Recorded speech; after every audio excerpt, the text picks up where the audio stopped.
Hi everyone, welcome to episode number 3 of our series The Road to Cybersecurity. My name is Pedro Drimel, and on this channel I help become a cybersecurity rockstar. Today's topic we're going to discuss: can you get started in cybersecurity without programming or networking? So before we dive in, let's kind of understand what is programming, and that's kind of a self-explanatory where it's just about pretty much writing code, right? So you kind of instruct the computer to execute code on your behalf. That's pretty much what it is. But let me quickly show you some examples on some potential malicious code that are not that complicated, and I believe you from that will have an understanding that you don't necessarily need to be an elite programming to get started. So for example, this is a .bat file, are basically commands executed on the Windows machine. So this guy here is what is just executing some commands here. There are some highlights. So for example, adding some data to the registries. So like here's example, current version run. This is pretty much adding this file to be executed upon a system startup, right? So whenever the system reboots, this will be executed.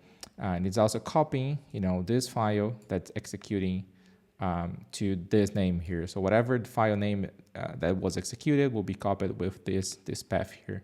You see that from a programming perspective, so to speak, this is not complex at all, right? It's just a bunch of sequence of codes being executed, except for this part here, where like here we have some conditions. For example, like here is a block of execution, and here's like a check. So if the value of this variable is equal 312, then it's gonna display Windows starting, and it's pretty much going to remove the things that was done here, right?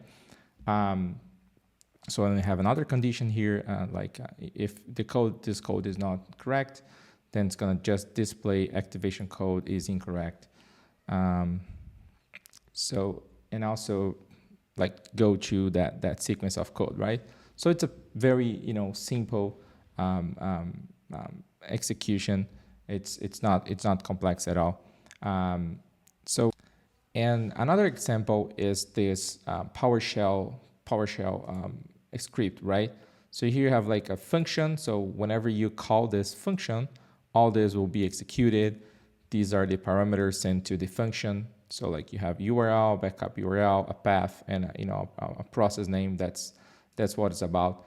Miner is just some mining the machine for bitcoins or any other cryptocurrency, right? So XMRig is a very, very popular one. So like there are a few conditions here. You don't really need to know all the details to kind of figure out what this is actually doing, right? The execution only starts like here on this, right? So this is a function, and if this miner path exists, right? So like if you check here, miner path, for example, is this environment variable sys update. So if this file exists, it will say, yeah, miner file exists, and then we'll keep going until executions finish it. So like PowerShell and like Windows bat files are more straightforward to understand as soon as just understand the basics of programming, like conditions, right? Another aspect here, another example. This is quite a more advanced one, where this is another PowerShell script. What it's doing is you have here like this code variable, right? So they have this code variable starting here and finishing right here, and don't really bother about doing this like functions here. These are C functions, and this code is being pretty much added to this win function. So like whatever it's doing here is adding this code here. So like win function, I can call win function virtual lock, which is this part. I can call win function main set, which is this part here, and another one, which is this create thread, right? What is this is doing? Here we have some comments from this file. This is pretty much a reverse shell, right? Created with Metasploit, and just connecting to this local IP address on this port number. So this is what the shell code is equivalent, right? And so as you know, from a programming perspective, none of those are really advanced to look into, right? It's the message here is to get started, you don't need to become a full advanced software engineering, right? You just need to really understand the basics on conditions, variables, what is a function is about, and all that. So that's kind of where what you need to know to get started. Um, on another sense, what would be networking, right?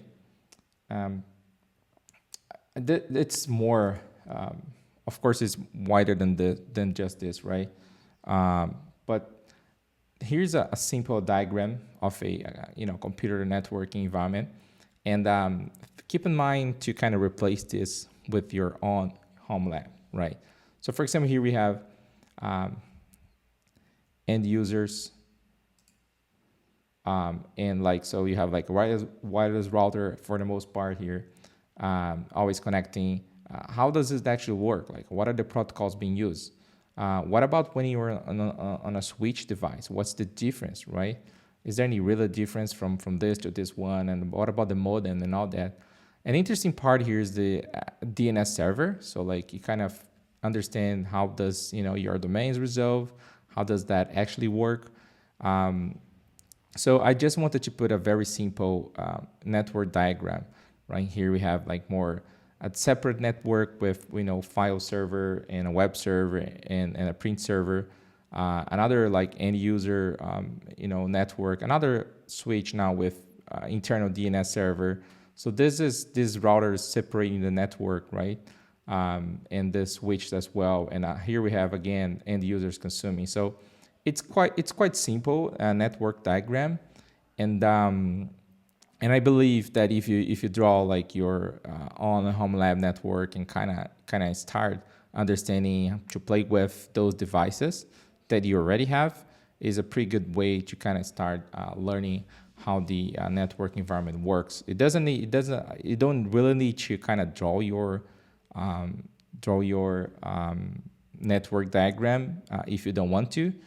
But if you can play with the devices you already have, whatever they are, it's a great way to kind of get started.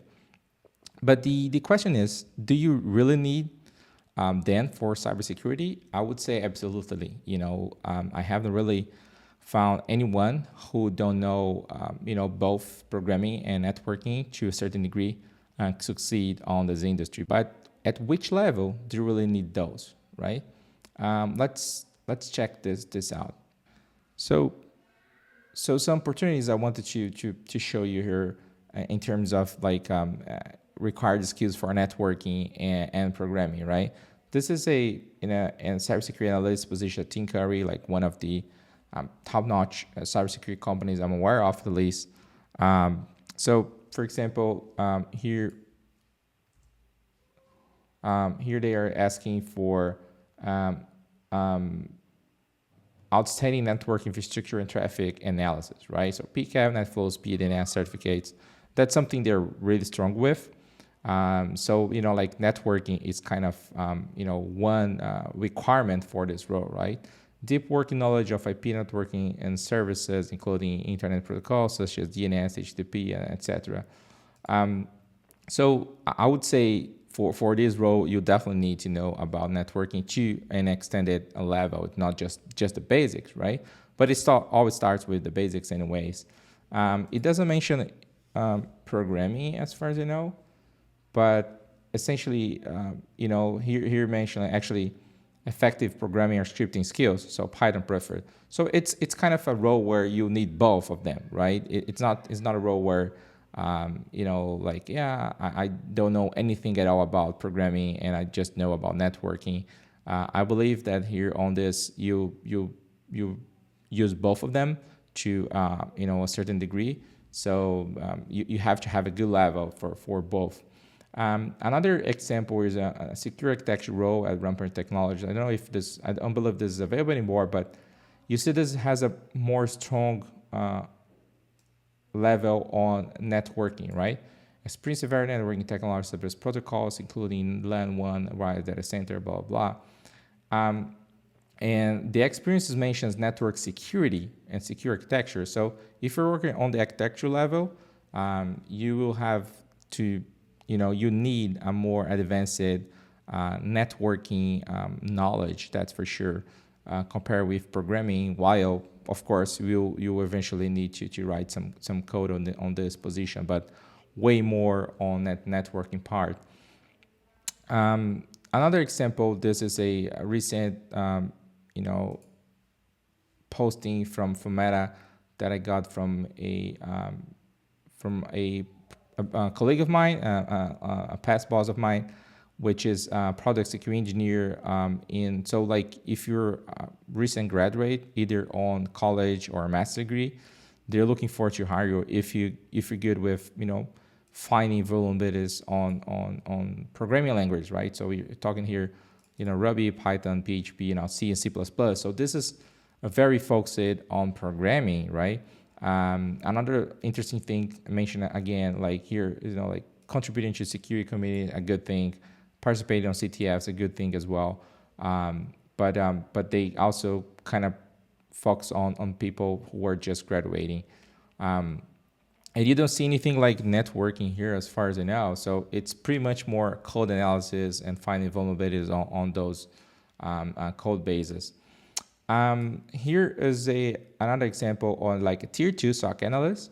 So you expect kind of both of them, right, for this position. So we have a strong understanding of network protocols, security devices, and also they mentioned something about malware analysis, packet analysis, and forensic tools. Like you don't necessarily need to be a software engineering to really know about malware analysis, but of course you won't really succeed if you don't know the basics of programming and code analysis. At some point, it's kind of you just need to really know programming at least to a basic to medium level to do malware analysis, because you go deep into the code, right? But doesn't mean you need to be a software engineer to kind of learn malware analysis. And like when I started, I kind of used more shell scripts to add users, add rules to like IP tables, kind of create scripts to automate things within a Linux environment. That's all I knew at the beginning, and then I evolved like learning Python and C and other languages. But I don't consider myself a software engineer as well. Like if I would apply for those software engineering quizzes and all that on maybe I would fail. So having the basics of programming is really what you need to get started and become a cybersecurity professional. And like the programming language is really doesn't matter. Many people ask like, should I start with Python or C? It doesn't matter. Like pick one that you feel more comfortable with. If you're looking to become more on the vulnerability part, I'll definitely highly recommend you start with C and its pitfalls. But go with Python. Lots of people are now using Go language and also Rust and other programming languages that are becoming more popular. So it doesn't really matter, which one you start with. If you don't know how to write code, like you don't know anything at all, what happens? It means the positions you apply for will be less. Like you have less opportunities to jump in. Like I mentioned, for example, this SOC 2 analyst position, it doesn't really say you need to be a programmer, but it mentioned other skills that on top of that kind of says that, hey, you need to be able to write some piece of code at some point, even to just automate tasks, right? While others will require you to be a more proficient in programming language, as the researcher position I showed at Meta. And what about networking? What happens? It's the same. It's the same way. If you're looking to be more on the secure architectures part or networking, analysis, you need to know about networking, But of course, those people who are going to the more vulnerability side of the house doesn't need to know as much of networking as someone looking to become a secure architect, right? And cybersecurity is about defending computers, right? If you can write code, you can kind of tell the computer something to do, so you become less dependent on somebody else's tools. And as previously mentioned as well, computers are connected. They are connected to networks. So attacks happen with computers that are connected to the network. So you need to really get to this skill at a certain level. But the thing is, how can you do that? So like the wrong way that I see people is like overreacting. They believe they really need to know everything about programming. They need to be a full software engineer to get started, or they need to know everything about every protocol. They need to know the RFC by their minds and all that. And that's not the case.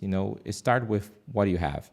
Maybe you already know some VBA type of code, or some shell scripts, or something like that. It's already a good start. And if you manage to know how really works your home environment, that's also something great. So you don't need to know the latest tech knowledge of firewalls, for example, to get started. And a better way, and yeah, so for becoming a security rockstar, both of them are part of foundations, and you should tackle one by one, going deep into one that makes more sense to you. So for example, if you like more networking, go with that, but keep in mind that at some point you have to write some code at some point, and the other way around as well. And yeah, the better way is just focus on on a single one at a time. Don't really overreact thinking you need to learn everything at all at the same time, and go with one by one. As for programming goes, there are some some recommendations for getting started. For example, this learn advertising here, right? So this learnpython.org is quite a nice way to get started. It starts really from the basics up to more advanced tutorials. Another one that I just found seems to be interesting. I haven't really taken it, but from Visual Studio Education. So this is Intro to Python course. It's 19 hours. It's free, so I would really recommend taking a look at that to get started. And as exercises, try to bring exercises more towards security. And so try to write, for example, Python. So if you go to Python, recommended here or mentioned here at least, write script to scan your local network, see which machine is up or down. How would you do that? And write a script, check which ports are open on other machines in your local network. How would you do that? For networking, just like you mentioned, set up your local network, set up your firewall. PFSense could be a good start. Or some examples here from networklessons.com. This is kind of lots of examples of IP tables. I really would recommend you take a look at that. So for example, let's say you don't know what Christmas packets are. So when all the TCP flags are set, why does it the case? Maybe you can take a look at that as well.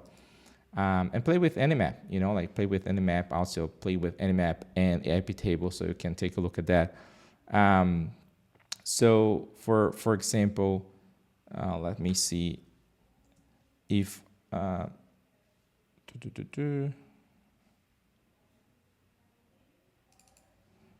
so for example, this is